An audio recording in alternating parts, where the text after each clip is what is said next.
Pulivendula ZPTC ఎన్నికల్లో ఓటమి తరువాత వైకాపా అధినేత జగన్మోహన్ రెడ్డి చేస్తున్నటువంటి హాహాకారాలకి ఆ పార్టీ నేతలే సపోర్ట్ చేయడం లేదు అంటూ వీకెండ్ కమెంట్ బై ఆర్కేలో రాధాకృష్ణ గారు ఆయన విశ్లేషణ చేసినటువంటి నేపథ్యంలో ఈ అంశం మీద మనం పూర్తి స్థాయిలో విశ్లేషణ చేసుకుందాం. ప్రస్తుతం మనతో పాటున్నారు ప్రముఖ రాజకీయ విశ్లేషకులు శ్రీలీల గారు. వారితో మాట్లాడదాం.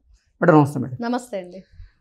పులివెందుల్లో జరిగినటువంటి జెడ్పీటీసీ ఉప ఎన్నికల్లో వైఎస్ఆర్ కాంగ్రెస్ పార్టీ ఓడిపోయిన తర్వాత వైకాపా అధినేత జగన్మోహన్ రెడ్డి చేస్తున్నటువంటి హాహాకారాలకు ఇప్పుడు ఆ పార్టీ నేతల నుంచే మద్దతు కరువైంది అంటూ వీకెండ్ కమెంట్ బై ఆర్కేలో రాధాకృష్ణ గారు ఎనాలిసిస్ అందజేశారు.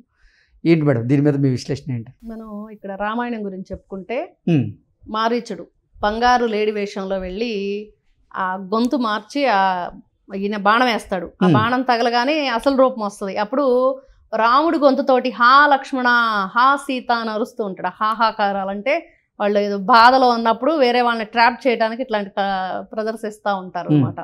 ఇక్కడ జగన్మోహన్ రెడ్డి కింద పడి గిలగిల తన్నుకున్నా, ఏడ్చి పెడబొబ్బలు పెట్టినా, వెక్కి వెక్కి ఏడ్చినా, ఎన్ని రకాల స్టంట్లు వేసినా కూడా గతంలో చూసాం ఆయన స్టంట్స్ ఎలా ఉంటాయో. అంటే నాన్న చనిపోయాడు, నేను చిన్నపిల్లోడిని, ఒంటరిని అయిపోయాను అని చెప్పేసి గతంలో. తర్వాత బాబాయిని నారాసుర రక్త చరిత్ర, ఇంకేముంది మా బాబాయిని చంపేశారని చెప్పేసి ఆ తర్వాత. ఇప్పుడు మరి తల్లి కూడా ఓటేయకుండా వెళ్ళిపోయింది కదా, ఇప్పుడు ఏమని ఏడుస్తాడు? ప్రజలకు ఏ మొహం పెట్టుకొని ఈ రోజున ప్రజలు ఆయన గొంతుతో గొంతు కలపడానికి ఏదన్నా మంచి జరిగిద్దనో మంచి చేస్తాడనో ఒక నమ్మకం ఉంటే ఎక్కడో చోట సరే పోన్లే ఒకసారి కాకపోయినా ఓసారైనా ఆయనతో కూర్చొని ఏడుద్దాము, మనకి ఏదైనా మంచి జరిగిద్దేమో అని అనుకోవచ్చు. కానీ ఏ కోసైనా ఏ మూలన ఎక్కడ కూడా భూతద్దం పెట్టుకుని వెతికినా కూడా ఈ రోజున జగన్మోహన్ రెడ్డితో మనం అడుగులు గడిపినా, ఆయన ఆహాకారాలతో మనం ఆహాకారాలను చేసినా మరి ఏదైనా ఉపయోగం ఉండిద్దా అని ఆలోచిస్తే ఎవరికి ఎటువంటి ఉపయోగం కనిపించట్లా.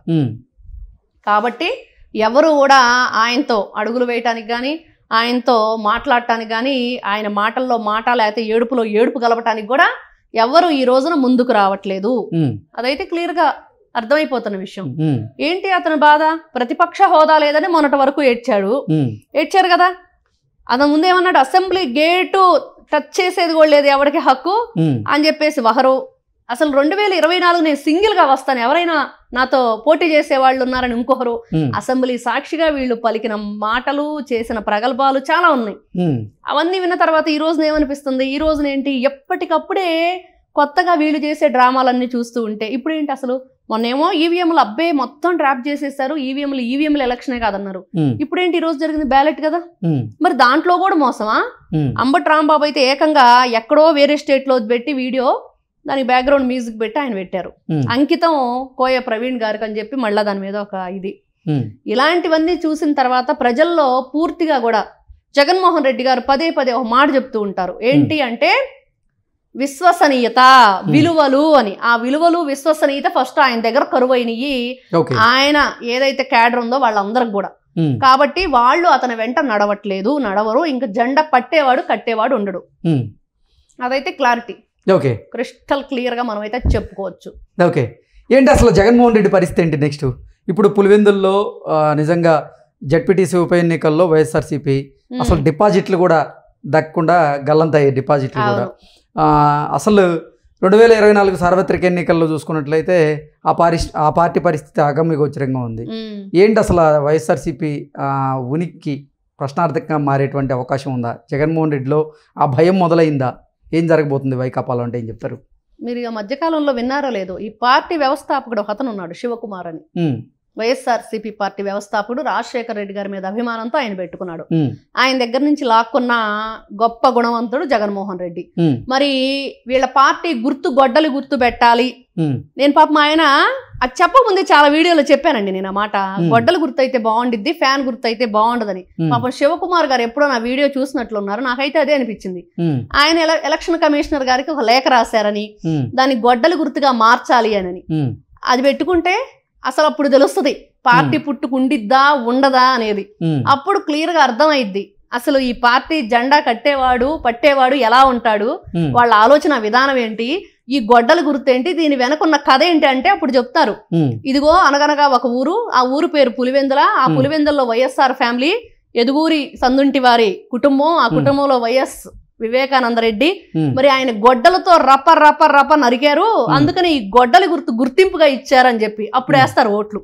ఓకే, అంటే గడిచిన 30 సంవత్సరాలుగా అసలు పులివెందుల జెడ్పీటీసీకి సంబంధించి ఎవరిని నామినేషన్ వేయకుండా జగన్మోహన్ రెడ్డి ఆయన కుటుంబ సభ్యులు అడ్డుపడుతున్నారనేది ఒక వార్త అయితే, అసలు మొన్న జరిగినటువంటి జెడ్పీటీసీ ఉప ఎన్నికల్లో వైకాపా ఓడిపోవడానికి కారణం తెలుగుదేశం పార్టీ, ఆడ కూటమి పార్టీలు మాయాజాలం చేశాయి, అక్కడ రిగ్గింగ్కి పాల్పడ్డాయి అంటూ జగన్మోహన్ రెడ్డి పెడబొబ్బులు పెడుతున్నటువంటి నేపథ్యంలో అసలు ఆ పెడబొబ్బులు పట్టించుకునే వాళ్ళు లేరు, కరువు అయ్యారు అనేది కూడా ఏబిఎన్ రాధాకృష్ణ గారు ఆయన విశ్లేషణలో అందజేశారు. ఏంటి దీన్ని ఎలా చూడాలి? ఇక్కడ ఒకటండి, అసలు 11 మంది నామినేషన్ వేశారు, మనం చూసాం. కానీ వీళ్ళు ఈ రోజున ప్రజాస్వామ్యం అని అరుస్తుంటే పులి నరమాంసం కానీ అది మాంసం తినే పులిని నేను మాంసాహారం మానేశానని చెప్పినట్టు ఉంది వీళ్ళు ప్రజాస్వామ్యం అంటాం. మరి అలానే ఉంది. వీళ్ళు గతంలో ఏం చేశారు? అంజిరెడ్డి తాత విషయంలో ఏం జరిగింది? పల్నాడు మహిళ బ్లౌజ్ లో చేయబెట్టి మీరు లాక్కున్నంత దుస్థితి ఒకప్పుడు జరిగింది కదా. ఎంత నీచానికి దిగజారిపోయారు. నామినేషన్ పేపర్లో మహిళ బ్లౌజ్ లో చేయబెట్టి లాగేసుకున్నారు వీళ్ళు. అంతకంటే ఇంకేమనుందా? నిస్సిగ్గుగా మీరు చేసిన పనుల కంటే, నీచంగా మీరు చేసిన పనుల కంటే ఈ రోజున ధైర్యంగా నేనున్నాను పులివెందులకి, నేను కూడా టీడీపీ తరపున నిలబెడతాం, ఒక మహిళ చేతులు నిన్ను ఓడిస్తాం. ఏ మహిళను అయితే అవమానం చేశారో ప్రశాంతి రెడ్డి గారిని మనం చూసాం, మాధవిరెడ్డి గారికి ఎన్నిసార్లు అవమానం జరిగిందో చూసాం. ఎన్ని రకాలుగా వీళ్ళు సొంత ఇంటి చెల్లెల్ని క్యారెక్టర్ అసాసినేషన్ చేయనివ్వండి, ఇంకొక వైపు విజయలక్ష్మి గారిని పదవి నుంచి తొలగించి జగన్మోహన్ రెడ్డి ఆమెను కన్నీటి పర్యంతం స్టేజ్ దిగిపోయే విధంగా చేయటం కానివ్వండి. ఈ రోజున సునీత రెడ్డి గారు తన తండ్రి ఆత్మ క్షోభిస్తుందని బహిరంగ లేఖ, ఇవన్నీ కూడా ఇన్ని రకాలుగా నీ తప్పులు కనిపిస్తూ ఉంటే మీకు ఇంకా పెడబొబ్బలుగా ఏం మిగులుతాయి? పెడబొబ్బలే మిగులుతాయి. మరి ఈ రోజు జగన్మోహన్ రెడ్డి పెడుతున్నటువంటి పెడబొబ్బులు వినసొప్పుగా ఉన్నాయంటూ కూడా రాధాకృష్ణ గారు ఆయన విశ్లేషణలో తెలియజేశారు. దాన్ని ఎలా చూడాలి? ఇక్కడ వినసొంపు అంటే అదేనండి, ప్రజాస్వామ్యం అంటే గతంలో ఎప్పుడు కూడా విని కని విని వెరగని అంటారు చూడండి, అలా కని విని ఎరుగని రీతిలో ఈ రోజున వీళ్ళ నోటి వెంట కొత్త కొత్త మాటలు, కొత్త కొత్త పదాలు. ప్రజాస్వామ్యం ఎక్కడుంది? ఎలక్షన్ కమిషన్, అసలు ఇది ఎలక్షనే కాదు.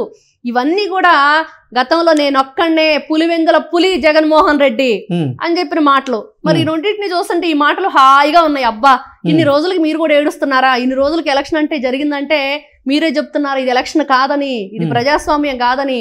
మరి గతంలో మీరు చేసింది, ఈ రోజున రాజ్యాంగబద్ధంగా నడిచింది ఎలక్షన్. ప్రజలు ఓటు వేసాం 30 ఏళ్ల తర్వాత అని చెప్పి స్లిప్పులు చూసాం. మరి ఇన్ని రకాలుగా ఎప్పుడు కూడా టీవీలో సినిమాల్లో చూసాం అదే స్క్రిప్ట్ రైటింగ్ అనుకున్నాం, కానీ ఇప్పుడు ఈ స్లిప్ రైటింగ్ చూసాం.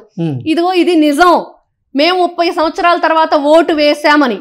మరి ఇంతకంటే ఏం చేయాలి? హాయిగా వినసొంపుగా ఉన్నాయి, ప్రతి ఒక్కరికి ఫుల్ హ్యాపీగా ఉన్నారు. ఎందుకంటే ఎవరు తీసుకున్న గోతిలో వాళ్ళు పడతారని, ఎవరు చేసిన పాపం వాళ్ళు అనుభవించక తప్పదని ఎంతమంది ఏడుపుల్ని ఇతను వినసొంపుగా విన్నాడో ఈ రోజున జగన్మోహన్ రెడ్డి పెడబొబ్బులు వినసొంపుగా ఉన్నాయి. అది రాధాకృష్ణ గారి మాటలకు అర్థం. ఓకే.